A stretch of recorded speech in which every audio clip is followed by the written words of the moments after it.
వస్తాయి, క్షామం వస్తుంది. కాబట్టి దేవతలకు, పితృదేవతలు ఉంటారు, వాళ్ళకి ఒక లక్షణం ఉంటుంది. వాళ్ళని కొంతకాలం పాటు పితృదేవతా మండలంలో ఉంచుతారు. వాళ్ళకు ఒక అధికారం ఉంటుంది. ఏమిటో తెలుసా వాళ్ళ అధికారం? చాలా నడవడి తప్పి ధర్మాచరణమునందు వైక్లభ్యముతో జీవనమును గడిపితే నేను మన్నింపబడదనుగాక. నేను శాస్త్రం ఒక్కటే మాట్లాడుతున్నాను.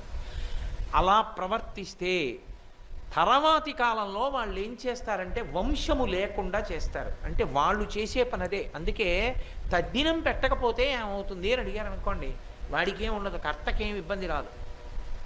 కానీ తర్వాత వాళ్ళ పిల్లలకి ఇబ్బంది వస్తుంది. కొడుకులు పుట్టరు. పితృదేవతల్ని సంప్రదిస్తాడు ఈశ్వరుడు, ఇవ్వమా కొడుకులను అడుగుతాడు. వాడు ఏం చేశాడని ఇవ్వడం వాడికి. పితృదేవతా స్థానంలో ఈ అభిమానాలు మర్యాదలు ఏముండవు.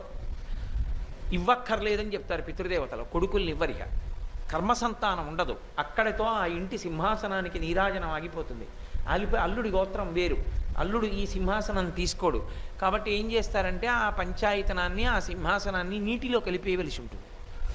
ఆ స్థితి రాకూడదు అంటే, కొడుకు ఉండాలి అంటే పితృదేవతల యొక్క అనుగ్రహం ఉండాలి. పితృదేవతల యొక్క అనుగ్రహము దేనికి కలుగుతుంది? శ్రాద్ధ కర్మ చేత. శ్రాద్ధ కర్మ అన్న మాటకు అర్థం ఏంటంటే శ్రద్ధతో చేయున్నది. శ్రద్ధతో చేయున్నది అన్న మాటకు అర్థం ఏమిటి? శ్రద్ధ అంటే ఏమిటి అంటే శంకర భగవత్పాదులు వ్యాఖ్యానం చేశారు శ్రద్ధ అన్న మాటని. శాస్త్రస్య గురువాక్యస్య సత్యబుద్ధ్యావధారణ. శాస్త్రము గురువుగారు ఏం చెప్పారో అది సత్యమన్న బుద్ధితో చేసినది. ఇక్కడ నేను పిండం పెడితే మా నాన్నగారు తింటారా అండి? ఎందుకు పెట్టాలండి అంటే, నువ్వు ఇక్కడ మనీ ఆర్డర్ కట్టావు, పోస్ట్ మ్యాన్ దగ్గరికి వెళ్ళి పోస్ట్ మాస్టర్కి డబ్బు ఇచ్చి మనీ ఆర్డర్ కట్టావు. మా అబ్బాయికి డబ్బు పట్టుకెళ్ళి ఇస్తాడో ఇవ్వడో అని నువ్వు మళ్ళీ బొంబాయి వెళ్ళిపోతున్నావా? నీ కొడుక్కి వాడి పట్టుకెళ్ళి ఇస్తున్నాడో లేదో చూడడానికి. ఇక్కడ నువ్వు కట్టిన డబ్బు పోస్ట్ మాస్టర్ తంత్రి విధానం ద్వారా నీ కొడుక్కి పట్టుకెళ్ళి ఇవ్వగలిగితే, వేదం చెప్పిన మంత్రములకు ఇక్కడ పెట్టిన పిండానికి నీ పితృదేవతల ఆకలి తీరదని నువ్వు ఎందుకు అనుకుంటున్నావు?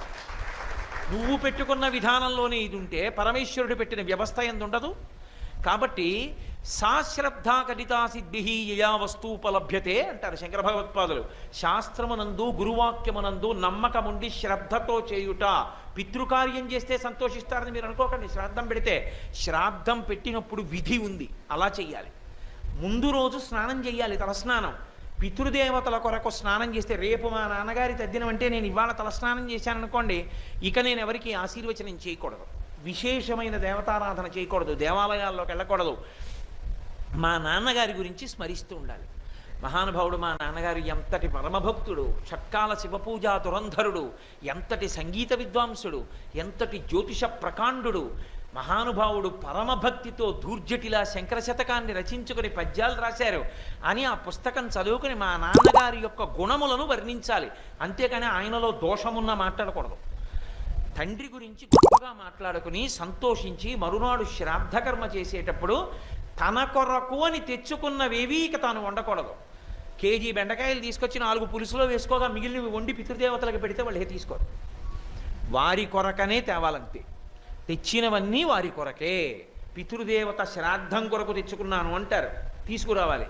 తీసుకొచ్చి సాధ్యమైనంత వరకు భార్య పచనం చెయ్యాలి. ఇంటి కోడలు కోడలు కోడలు అని తండ్రి పరితపించిపోతాడు.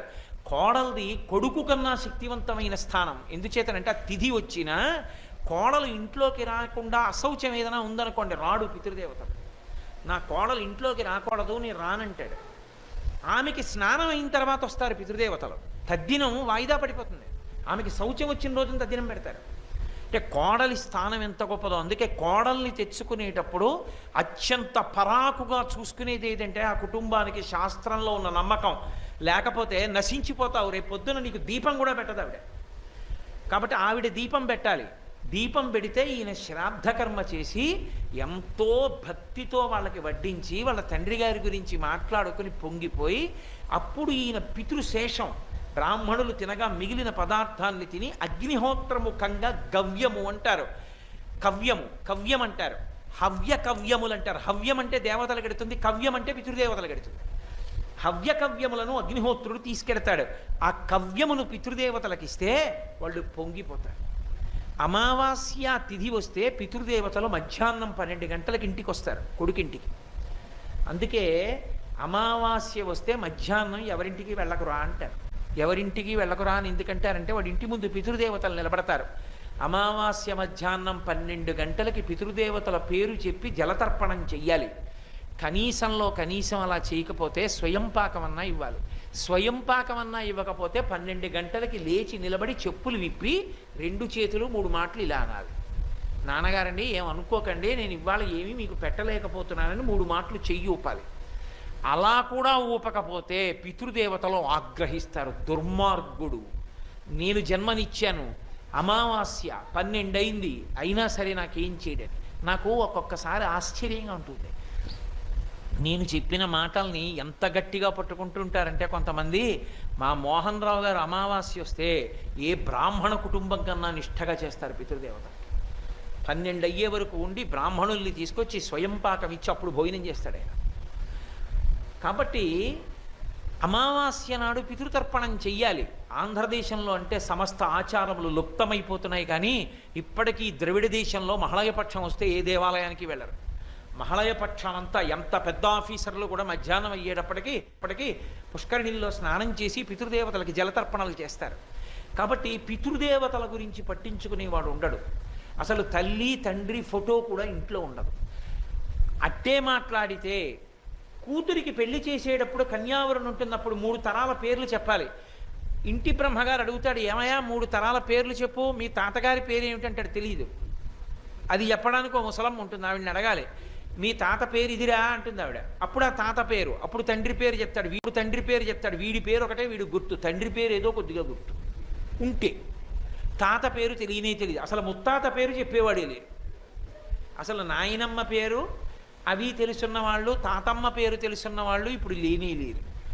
అసలు తల్లిదండ్రులతోటి అనుబంధమే లేదు. వాడు పుడుతూనే హాస్టల్కి పోతాడు, తర్వాత అమెరికా పోతాడు, అక్కడ చదువుకుంటాడు, రష్యాలో ఉద్యోగం చేస్తాడు, లండన్లో రిటైర్ అవుతాడు, ఎక్కడో ఢిల్లీలో సెటిల్ అవుతాడు. ఈలోగా జన్మనిచ్చిన తండ్రి ఎప్పుడో ఆ ఊపిరి ఆగిపోతుంది. ఆగిపోయిన పుణ్యానికి వాడిని ఐస్ పెట్టులో పెట్టి 48 గంటలు పీనుగు నానిపోయి గడ్డ కట్టేసి ముట్టుకుంటే జారిపోయేట్టు అయిపోయాక వాడు వస్తాడు. వాడిని కన్న పుణ్యం ఏమిటో తెలుసా అండి? కొడుకు అడగాలి అగ్నిహోత్రుణ్ణి, ఆ కట్టెల మీద పెట్టేటప్పుడు ప్రార్థన చేస్తాడు, మా నాన్న బతికున్నంత కాలం నిన్ను పరమభక్తితో ఆరాధన చేశాడు, మా నాన్నని కాల్చక అలా చేసి ఇబ్బంది పెట్టకయా, మా నాన్నని భగ్గుమన కాల్చి నీలో హవిస్సు వేస్తే దేవతలకు ఎలా తీసుకెళ్ళావో అలా మా నాన్న శరీరముతో ఉన్న నాళ్ళు నిన్ను గౌరవించాడు, మా నాన్న శరీరాన్ని హవిస్సుగా దేవతలకి తీసుకెళ్ళిపో అని ప్రార్థన చెయ్యాలి. కానీ ఇవాళ కొడుకు చేసిన దురాగతానికి తండ్రులు ఏమవుతున్నారు? 48 గంటల పైచిలుకు పాచి పీనుగు ఐస్ మీద పడుకుని ఉంటుంది. లోపలికి మంచిలిపోయి ప్రేతం బిగిసిపోయి బయటికి తీసినప్పుడు కాళ్ళు చేతులు పట్టుకుంటే మంచు ముద్ద అయిపోయి ఉంటుంది. తలకట్టు భాగం పట్టుకుంటే కింద ఐసే, అసలే చల్లబడిపోయింది, దాని మీద ఐసు. గాలాడని గాజు పెట్టెలో 48 గంటలు పడుకుని ఉంటాడు ఆ కొడుకు కోసం చూస్తూ. వాడికి నీటి చుక్క పోసిన వాడు ఉండడు, అప్పుడు వస్తాడు. దీన్ని తీసుకెళ్ళి కట్టెల మీద పెట్టి వెలిగిస్తే ఎంత పొగొస్తుందో అందులోంచి, అది కాలతో పట్టాను. కొడుకుని కన్నందుకు తండ్రి పొందినటువంటి బహుమానం అది. తండ్రి చచ్చిపోయే వేళటికి పక్కన కూడా కొడుకుంటున్నటువంటి దైన్య స్థితికి దిగజారిపోయింది వాళ్ళ ప్రపంచం. కారణం ఏమంటే యుగలక్షణం అలా ఉంటుందమ్మా. తండ్రికి కొడుకు మీద ఆశ లేదు, కొడుక్కి తండ్రి మీద కర్తవ్యం లేదు. మా అబ్బాయి అమెరికాలోనే ఉండాలి, లక్షలు తేవాలి, తండ్రికి సంతోషం. నాన్నగారు పెద్దవాడైపోయాడు, నాన్నగారికి నేను కాళ్ళు పట్టింది ఎప్పుడు, నాన్నగారికి కూరలు తెచ్చి, నాన్నగారండి మీకు దోసకాయ పప్పు ఇష్టం, దోసకాయలు తెచ్చాను నాన్నగారండి, అమ్మ దోసకాయ పప్పు అయ్యమ్మ ఇవాళ నాన్నగారు తింటారని కొడుకు అన్ననాడు తండ్రికి గజారోహణం చేయించినట్టు. అన్న కొడుకేడి 70 ఏళ్ళు వచ్చినా వీడి సంచి, వీడి సైకిలు, వీడి కూరలు వీడివే. తెచ్చినవాడా వండి పెట్టినవాడా ఎవడున్నాడు కనుక. కాబట్టి నేను ఎంత తల కొట్టుకుంటే ఏం ప్రయోజనం. కాబట్టి దేవతలకు, పితృదేవతలకు, నీకు నాకు ఎవరు చెప్తున్నారు ఈ మాటలన్నీ? నేను చెప్తున్నాను అనుకోకండి, కోటేశ్వరారు చెప్పట్లేదు, భాగవతంలో చెప్పారు, వ్యాసుడు చెప్పాడు, పోతన గారు చెప్పారు. ధర్మదేవతతో భూమాత మాట్లాడుతోంది. నీకు నాకు, నీకు అంటే ధర్మానికి, నాకు అంటే భూమికి, మన ఇద్దరికీ ఇబ్బంది. నేను పాపం చేసే వాళ్ళని మొయ్యాలి, ధర్మం తెలియని వాళ్ళు లోకంలో బతుకుతారు. కాబట్టి ఇబ్బందిగా ఉంటుంది. నీకు నాకు, పితృదేవతలకు, నానావర్ణాశ్